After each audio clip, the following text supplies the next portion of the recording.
তাই না? আজেন বেকাত্তর টিভি নিয়ে একটু দেখি। বেকাত্তর টিভিটা সে কেমনে সামলাইছে, কেমনে সেটা ধ্বংসের হাত থেকে রক্ষা করেছে, কেমনে জয় বাংলা হওয়া থেকে রক্ষা করেছে। এই বেকাত্তর টিভিটা হাসিনা ন্যারেটিভ তৈরি করেছে সবসময়। এরা 5ই মে হেফাজত গণহত্যার পটভূমি তৈরি করেছে। মামলা হয়েছে বলে এর নামে, দেখেছেন? এই খুনি হাসিনা আর শেখ মুজিবের তোষামত করার জন্য এই নিউজ চ্যানেলটা সারাক্ষণ এটা কাজ করে গেছে। এমনকি 2024-এর জুলাই বিপ্লবের সময় 71 টেলিভিশন মিথ্যা তথ্য প্রচারের মাধ্যমে ছাত্র জনতার বিরুদ্ধে দাঁড়াইছিল। জুলাই বিপ্লবের সময় 71 টিভি ছাত্র জনতাকে জঙ্গি ট্যাগ লাগাইছিল। 2001 থেকে 2006 সাল পর্যন্ত দেশে জঙ্গিবাদ চরম রূপ নিয়েছিল। এবার শিক্ষার্থীদের আন্দোলনকে আশ্রয় করে লন্ডন থেকে আসা নির্দেশে জামাত শিবির ও বিএনপি নাশকতায় লিপ্ত হয়। আর এর সিও ছিল মোজা বাবু, যার বউ এমপি ছিল আওয়ামী লীগের।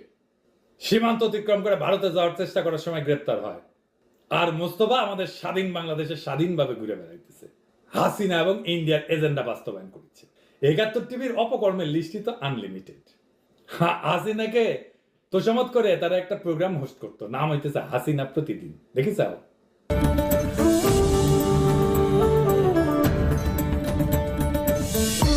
30 এপ্রিল 1986 তেজগাঁওয়ের এক জনসভায় আওয়ামী লীগ সভানেত্রী ও 8 দলীয় জোট নেত্রী শেখ হাসিনা বললেন, ক্ষমতা দখলের জন্য নয়, জনগণের অধিকার প্রতিষ্ঠার জন্য আমরা নির্বাচনে অংশগ্রহণ করছি। সামরিক শাসন চিরতরে অবসান হোক, আমরা তাই চাই।